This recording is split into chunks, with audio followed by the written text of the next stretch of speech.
ओम नमो देवी कमलेश्वरी नारायणी आदिशक्ति नमो नमः। आज का यज्ञ उन्हें ही समर्पित किया जाता है।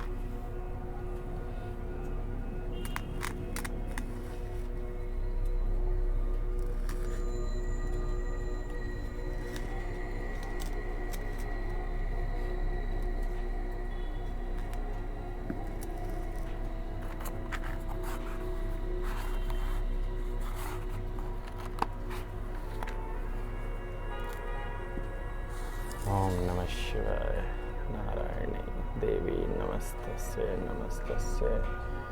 ओम नमः शिवाय महेश्वराय शस्य शिवाय। ओम नमः शिवाय शस्य शिवाय।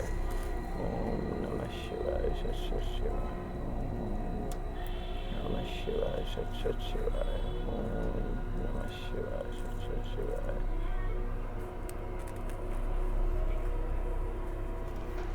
प्रणाम। नमस्कार गुरुजी। प्रणाम। आप 2 दिनों से या 2 2 हफ्तों से कहाँ पे थे? योग निद्रा समाधि एक अंधेरे कमरे में। हमें जब जब हम सत्य बोलते हैं सोशल मीडिया में ब्लैक लिस्ट और ब्लॉक कर देता है। तो ये सब तो चलता रहेगा। जो भी मनुष्य सच बोलेगा उसके अनेक को दुश्मन और शत्रु पनपते रहते हैं।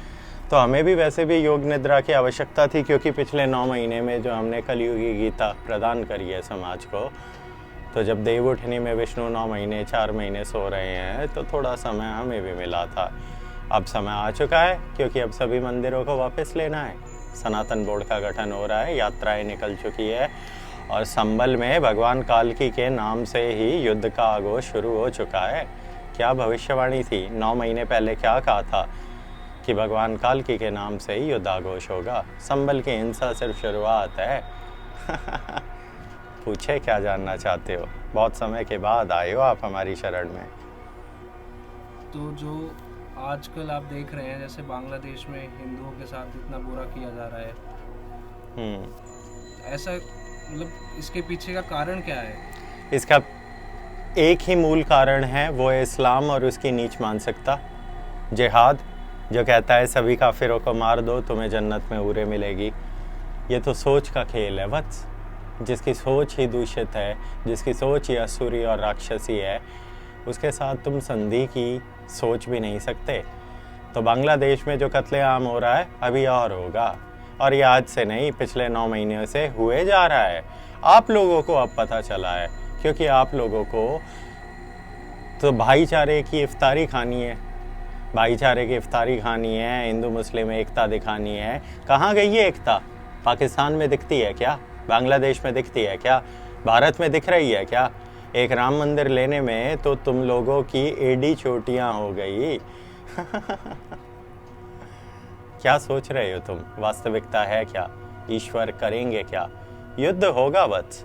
आने वाली 3 साल में इस राक्षसी मजहब से, जिहाद से, इस्लाम से जो मान जाएगा उसकी घर वापसी कराएंगे। वो ईश्वर को ही मानेगा। वो ईश्वर तुम उसे निराकार रूप में अल्लाह कहो तो ठीक है, लेकिन मेरा ही अल्लाह सबसे बड़ा और सच्चा कहो तो तुम्हारा भी अंत किया जाएगा। ये अग्नि, ये पवित्र अग्नि सभी असुरों को स्वाहा करके दोबारा से पुनर्जन्म की साइकिल में डाल देगी। तो बांग्लादेश में अभी और कत्लेआम होगा। इस्कॉन मंदिर के अंदर जो मारकाट हुई है देखी है, जिनमें प्रभु को पकड़ लिया। हाँ पकड़ लिया, तुम कुछ नहीं कर पाओगे। क्यों नहीं कर पाओगे? 18 करोड़ मुसलमान हैं, 40-45 लाख ले दे के भिकमंगे हिंदू हैं, गरीब हिंदू है। भिकमंगे का भावार्थ यही है कि वो लोग उन हिंदुओं को कन्वर्ट कर रहे हैं। क्यों कर रहे हैं? या तो तुम मुसलमान बन जाओ, वरना तुम काफिर हो, तुम्हें मार दिया जाएगा। पिछले हफ्ते बांग्लादेश में 3 से 4 साल की आयु के बच्चों को उठाया गया, किडनैप करा गया, उनका बलात्कार किया गया, मार दिया गया और शव को माँ बाप के सामने फेंक दिया गया। कोई एफआईआर हुई? नहीं होगी। क्यों? क्योंकि सरकार मिली हुई है। क्यों? क्योंकि उनकी आर्मी खुद मिली हुई है, पुलिस मिली हुई है, सब मिलके हिंदुओं का नरसंहार कर रहे हैं। लेकिन भारत के लोगों को तो इफ्तारी खानी है ना। इसीलिए बांग्लादेश अभी और जलेगा, फरवरी तक यही होगा, मृत्यु का नंगा नाच। और पूछो क्या जानना है। भाई वक्फ बोर्ड है, जो वक्फ बोर्ड बहुत टाइम से चला आ रहा है और किसी को उस पर कोई वो भी नहीं है, पर वक्फ बोर्ड जो है उसकी शुरुआत कहाँ से हुई थी, एक तो आप ये बताइए वो है क्या, और सनातन बोर्ड के गठन में आंखें बंद रहे हैं आपकी। सनातन बोर्ड का गठन क्यों नहीं हो रहा? जब देश आज़ाद हुआ था उससे पहले जिन 40,000 मंदिरों को इन मुस्लिम आक्रांताओं ने तोड़ा, उस पे एक गुंबद लगाया, टोपी पहनाई जालीदार, और उसे दरगाह और मस्जिद का नाम दिया। देखते ही देखते पाकिस्तान जितना क्षेत्रफल 9.5 लाख किले एकड़ इतनी संपत्ति वक्फ की हो गई। क्यों हो गई? क्योंकि कांग्रेस मुसलमानों की हितैषी रही है। कांग्रेस की एंसेस्ट्री भी इस्लामिक है। कांग्रेस स्वयं इस देश के लिए एक जिहाद है। तो कांग्रेस ने अपना पूरा जतन और प्रयत्न करा कि वो इस देश के सभी मंदिरों को हिंदुओं से छीन के मुसलमानों को प्रदान कर दे। अरे बच्चों, वक्फ की ये जो ज़मीन है, ये ताजमहल, ये तेजो महल्या, ये शिव मंदिर जिसे अजमेर शरीफ दरगाह कहो, हरिहर मंदिर, राम मंदिर, बाबरी मस्जिद, कितने नाम लो, हर मस्जिद की नींव एक मंदिर है और उस मंदिर को वापस लिया जाएगा। वक्फ बोर्ड का सेक्युलर देश में क्या मतलब, खुद सोचो। जब ये देश सेक्युलर है, धर्मनिरपेक्ष है, तो ऐसे में यहां पे वक्फ बोर्ड क्यों है? अगर ऐसा ही था तो पाकिस्तान और बांग्लादेश में हिंदू बोर्ड क्यों नहीं बचा? जब वहां पे देश का बंटवारा हुआ वो धर्म के आधार पे हुआ था ना, तो पाकिस्तान और बांग्लादेश के अंदर हिंदुओं का बोर्ड क्यों नहीं बना? वहां के 30% 27% हिंदुओं का क्या नरसंहार हो रहा है वो तुम देख रहे हो। यहां के मुसलमान तुम्हारे भाई नहीं है, ना ये तुम्हारे हितैषी है। ये वो राक्षस है जिनका अंत किया जाएगा पार्थ। पूछो।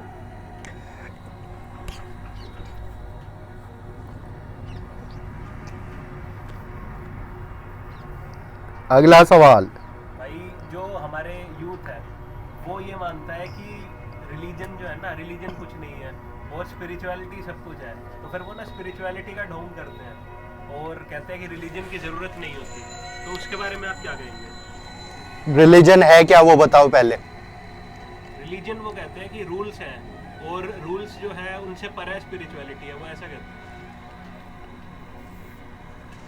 स्पिरिचुअलिटी का अर्थ बताओ अब। आत्मा। तो आत्मा को जानने के लिए जिन नियमों का पालन होता है उसी को तो रिलीजन कहते हैं पार्थ। इसमें इतनी ज्यादा जद्दोजहद क्यों हो रही है? ईश्वर को जानने के नियमों को वेद कहते हैं। एक अच्छा सात्विक सनातनी आचरण कैसे जिया जाए, इसे वेद कहते हैं। वेद ही ईश्वरीय ज्ञान है। तो बिना रिलीजन के स्पिरिचुअलिटी कहां से आ जाएगी बच्चा? ये अज्ञानता, ये ढोंग अपने आप को स्पेशल बन के दिखाने के लिए वेदांत, अद्वैत, बुद्धिज्म, आचार्य प्रशांत ऐसे अनेकों पाखंडियों के फॉलोअर्स ही करते हैं। क्योंकि स्पिरिचुअलिटी, आत्मबोध, आत्मा का ज्ञान, यहां तक पहुंचने के लिए पहले कर्म किए जाते हैं, भक्ति की जाती है, साधना की जाती है। वो साधना करने के नियम यजुर्वेद में है, जीवन शैली के नियम अथर्ववेद में है, भक्ति के नियम सामवेद में है, प्रकृति कैसे रची इसके नियम ऋग्वेद में है पार्थ। तो religion is the set of rules, the way how one human being should lead their life.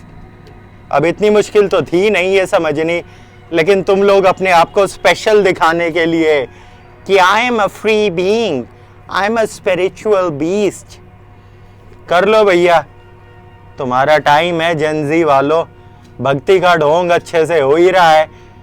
Internet पे रील बन रही हैं मंदिरों में जाके। मंदिरों में तो गौशाला के अंदर गौ सेवा करने जाना था, तो ये अधनंगे कपड़ों में रील का है। और जाने क्या जानना है? भाई ईश्वर को जानने का सबसे आसान तरीका क्या है?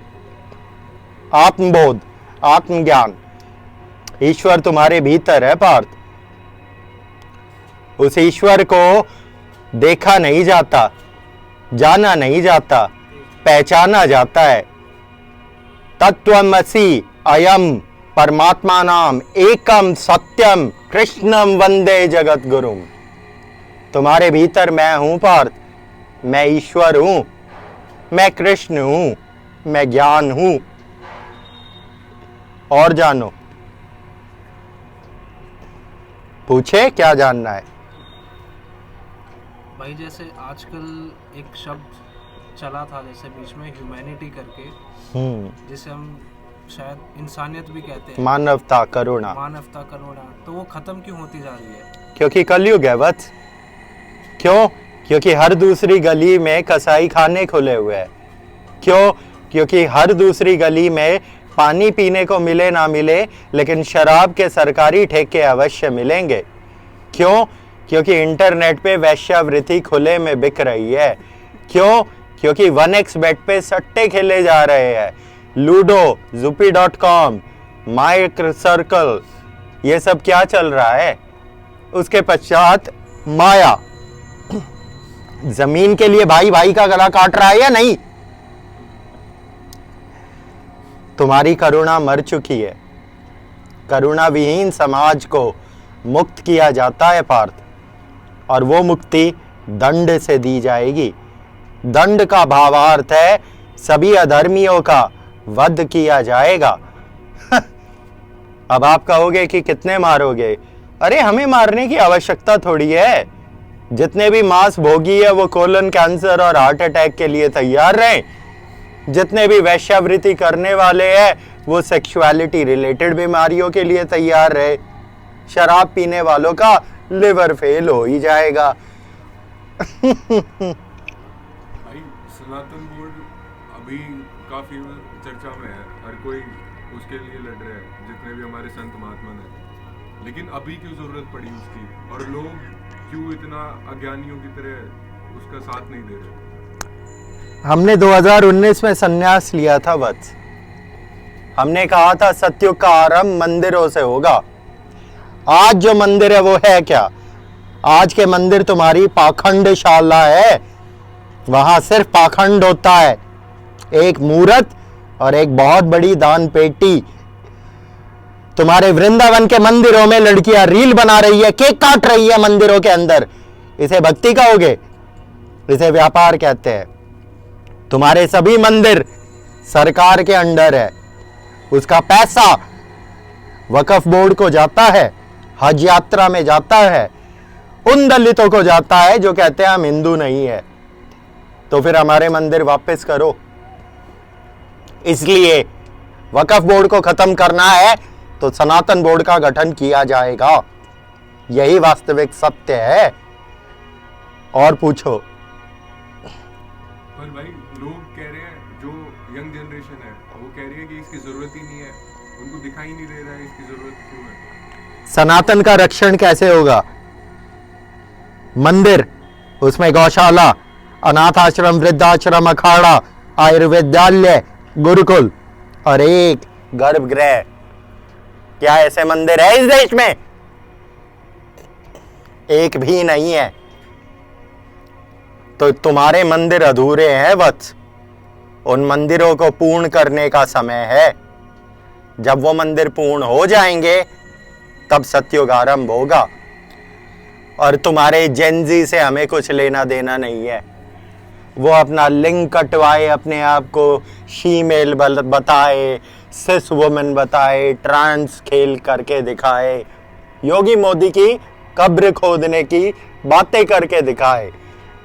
दिल्ली में LGBTQ परेड हुई, उसमें योगी मोदी इनकी कब्र खोदेगी, मनुवाद की, ब्राह्मणवाद की। ये सब कुछ अमेरिका से कंट्रोल होता है। डीप स्टेट के पाले हुए पालतू कुत्ते हैं। कम्युनिस्ट, लेफ्टिस्ट, लिबरल्स, इस्लामिस्ट, और आपके मॉडर्न वोक LGBTQ FU कम्युनिटी। FU समझदार हो, जानते ही हो। और पूछो। भाई ऐसा कहते हैं कि जिसने ईश्वर को जान लिया ना, उसके लिए कोई मजहब कुछ नहीं होता, क्योंकि वो कहते हैं ईश्वर का कोई मजहब नहीं होता। हाँ, तो नहीं फिर है। इतनी लड़ाई क्यों? लड़ाई इसलिए है क्योंकि सभी लोगों ने अपनी अपनी गैंग बनाई हुई है। बस मुसलमान कहते हैं हमारी गैंग तगड़ी है। हाँ है, 200 करोड़ है वो। अच्छा चलो एक चीज बताते हैं। आज से 100 साल पहले पूरी दुनिया की पॉपुलेशन 200 करोड़ थी, आज 800 करोड़ है। मुसलमान पूरी दुनिया का इस समय पे 25% है, 25% of the whole population of the world. आज मुसलमान 200 करोड़ हो गए। आज से 100 साल पहले कितने थे? 40 करोड़। 40 करोड़ से 200 करोड़ वो हो गए। ये क्यों हो रहा है? क्यों? क्योंकि उनकी गैंग और ज्यादा ताकतवर हो रही है। कैसे होती है? लव जिहाद से, हर तरीके के जिहाद से, कन्वर्जन से, काफिर कह के गला काटने से। इसलिए ईश्वर को मनुष्य भूल गया है और अपनी अपनी गैंग बना के मजहब खेल रहा है, जिसमें तुम हिंदू भी मूर्ख हो गए हो 84 संप्रदायों में बटके। अरे 72 फिरके तो मुल्लों के भी है, लेकिन ईश्वर तो एक ही है। वो ईश्वर निराकार है, सत्य यही है। उसे साकार रूपों में पूजा जाता है, राम कृष्ण के रूप में। अब मोहम्मद साहब से पहले कृष्ण आए थे, जीसस बाबू से भी पहले, मोजेस से भी पहले, इब्राहिम पे इब्राहिम, कितने नाम ले। तो बाप तुम्हारा सबका राम ही रहेगा बच्चे, मानो या ना मानो। पड़ोसी को पापा कहने वाले मनुष्य हमें ना बताए कि ईश्वर प्राप्ति कैसे होगी।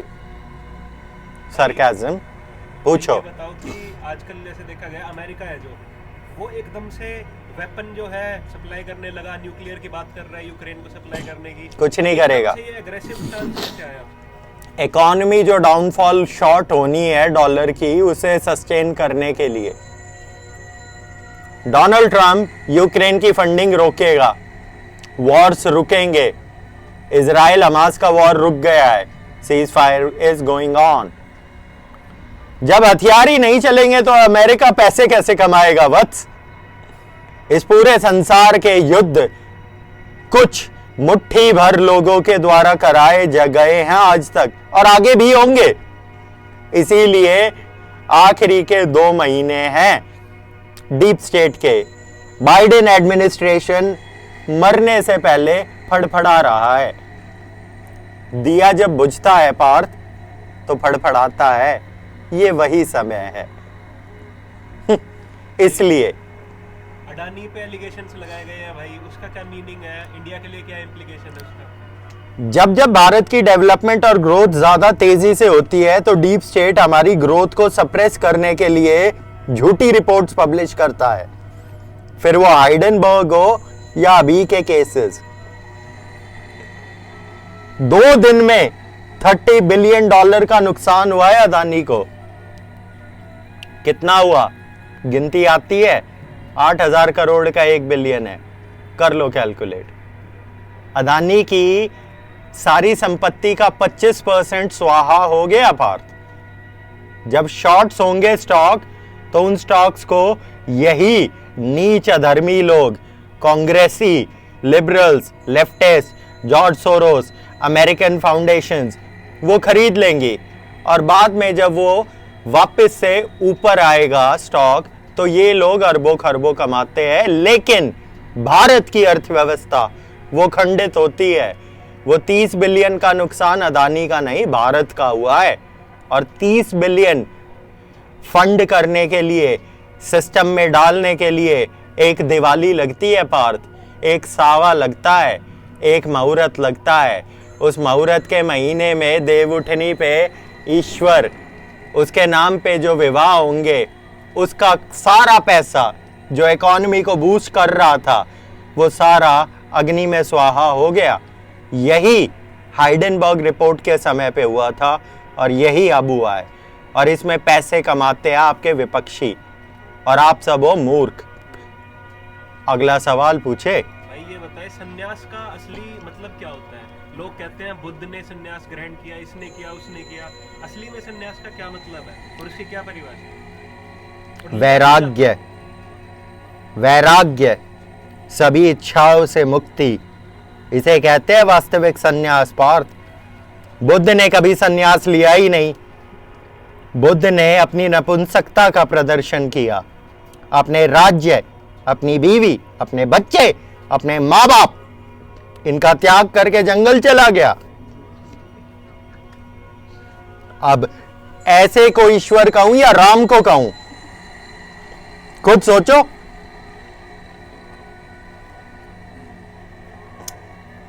असली सन्यासी कौन हुआ भाई फिर? कृष्ण। अब तुम कहोगे कि उसकी तो शादी हुई थी, इतने बच्चे थे, वो सन्यासी कैसे? कहते 16,000 से 16,000 रानियां। नरकासुर नाम का एक राक्षस राजा था, वो बाकी राजाओं को जाके युद्ध में हरा के उनकी रानियों को अपनी पटरानी बना लेता था।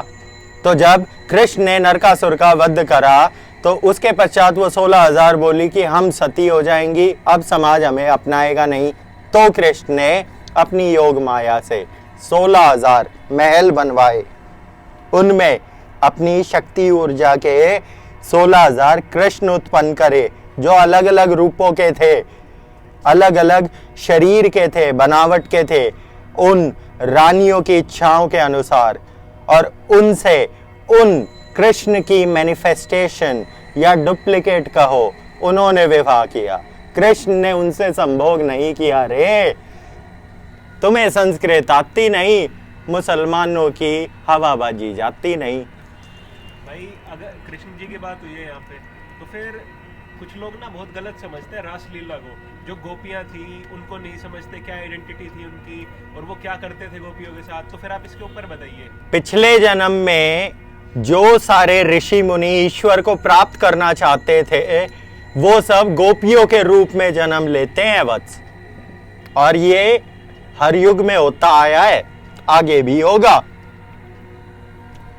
जो कृष्ण की गोपियां थी वही राम की वानर सेना थी। और आज भगवान काल की उनका सहयोग करने वाले जो भक्त होंगे, वो भी वही ऋषि मुनियों के पुनर्जन्म हैं। जो भी मनुष्य अपने जीवन में अपने संचित प्रारब्धों कर्मों से पुण्य प्राप्त करेगा, वो ईश्वर को प्राप्त करेगा। तो कृष्ण की गाय भी ऋषि मुनियों का पुनर्जन्म थी और कृष्ण के साथ रास करने वाली गोपियां भी। और कृष्ण उनका बेटा था, वो उसे पुत्र रूप में पूजती थी, ना कि उसके साथ संभोग हो रहा था। तुम्हारी सोच गंदी है। भाई कलयुग में सात्विक कैसे रहें ज्यादा से ज्यादा? 5 जगह पाप वास करता है पार्थ, उनका त्याग करो। मांस का त्याग, शराब का त्याग, अहंकार का त्याग, देवगुणी संपत्तियों का पालन, जुआ इसका कभी भी भोग ना करे, वैश्यावृत्ति, पराई नारी पे गंदी नजर ना डाले, और आप सात्विक हो गए। इतना मुश्किल था क्या? करने की इच्छा नहीं है इस समाज की। सात्विक तो हम आपको चुटकी बजा के कर दे, पर आपकी इच्छाएं, आपकी वासनाएं, आपकी महंगी शिवास रीगल की दारू, आपका बटर चिकन, आपकी ओनली फैंस पे मोटे बस्ट और मोटे हिप वाली अदिति मिस्त्री जैसी लड़कियां, तमन्ना भाटिया की वीडियोस देखना, आज की रात मज़ा उसका आंखों से लीजिए, उसके पश्चात जुआ खेल लेते हैं थोड़ा सा 1xBet माई रम्मी सर्कल पे, क्योंकि हमारे बॉलीवुड के सभी एक्टर उसी को प्रमोट कर रहे हैं। अगर इन इच्छाओं में बन जाओगे पार्थ, तो कौन से सात्विक बन के दिखाओगे? ईश्वर से दूर हो जाओगे। यही सत्य है। और जाने भाई आज के हिंदुओं को आपका क्या संदेश होगा अगर आप अभी देना चाहें, जो बदलना चाहते हैं या फिर जो और सात्विक बनना चाहते हैं, उनको आप क्या कहना चाहोगे? कर्म, गौसेवा, गौसेवा से बड़ा कोई पुण्य नहीं है, गौसेवा से बड़ा कोई दान नहीं है। जो भी मनुष्य गौ सेवा करेगा वो ईश्वर के समीप होता जाएगा। गौ सेवा करे, बिना कारण हिंसा ना करे, धर्म का द्रोह ना करे, युद्ध करे, अपने सभी मंदिर वापस ले। अगर मंदिर ही नहीं होंगे तो गौशालाएं नहीं होंगी पार्थ, गौशालाएं नहीं होंगी तो वास्तविक सतयुग शुरू नहीं होगा। और भक्ति करे उस निराकार की, उसे साकार रूप में पूजो तो राधा पूजो, कृष्ण पूजो, राम पूजो, शंकर, काली, कमलेश्वरी पूजो। वो ईश्वर कण कण में है, कंकर कंकर में शंकर का वास है वत्स। बात ये है कि तुम मानना नहीं चाहते। और पूछो। भाई एक आम आदमी जो एक क्षत्रिय की तरह युद्ध नहीं कर सकता, वो किस तरह से सहयोग करे इसमें? गौ सेवा तो कर सकता है, दान तो कर सकता है, माता पिता की सेवा तो कर सकता है।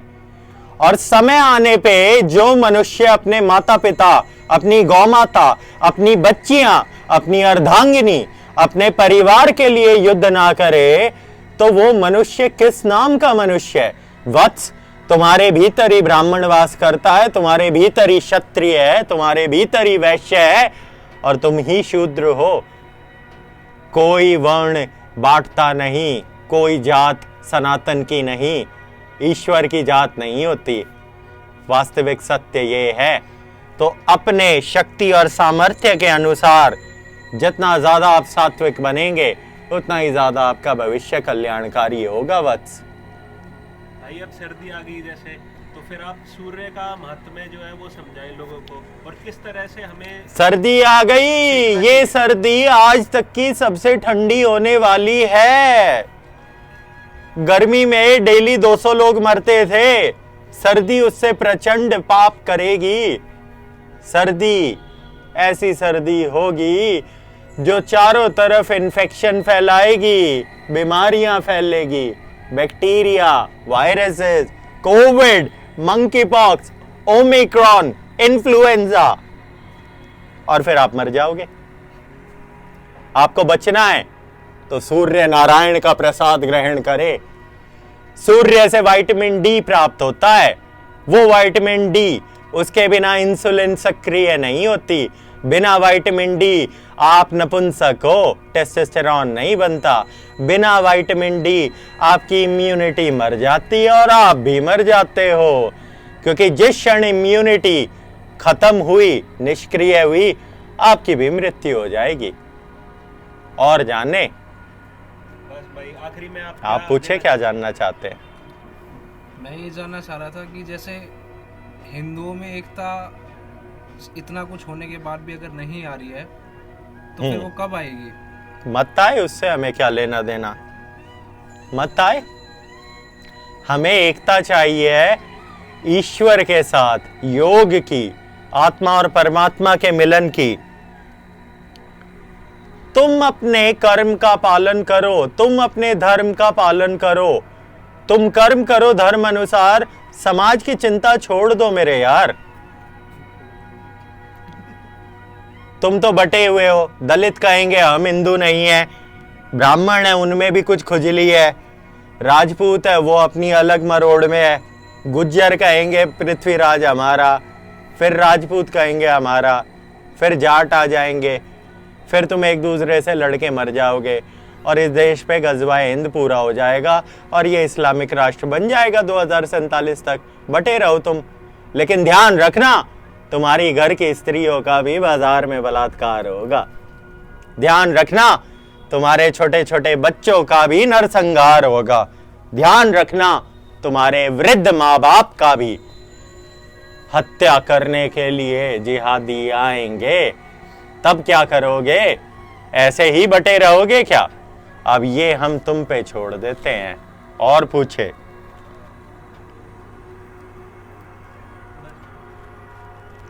कोई और सवाल? तो आज के लिए समाप्त करते हैं। युद्ध बड़ी जोर शोर से चल रहा है। कल हमारे करम पिता राजीव दीक्षित जी का जन्म और मरण दिवस एक ही दिन था। उन्हें दिए वचन को पूरा करने का समय आ चुका है पार्थ। भारत स्वाभिमान दोबारा से भारत को सोने की चिड़िया बनाने का समय। भारत की संस्कृति, विरासत, वेद पुराण, शास्त्र, इसकी विद्या समाज तक पहुंचाना, आयुर्वेद और योग को पुनः स्थापित करके दिखाना। इसके लिए सभाएं शुरू कर रहे हैं हम, अवश्य आइएगा। फ्री है, इलाज भी फ्री है। आओ। जय श्री राम।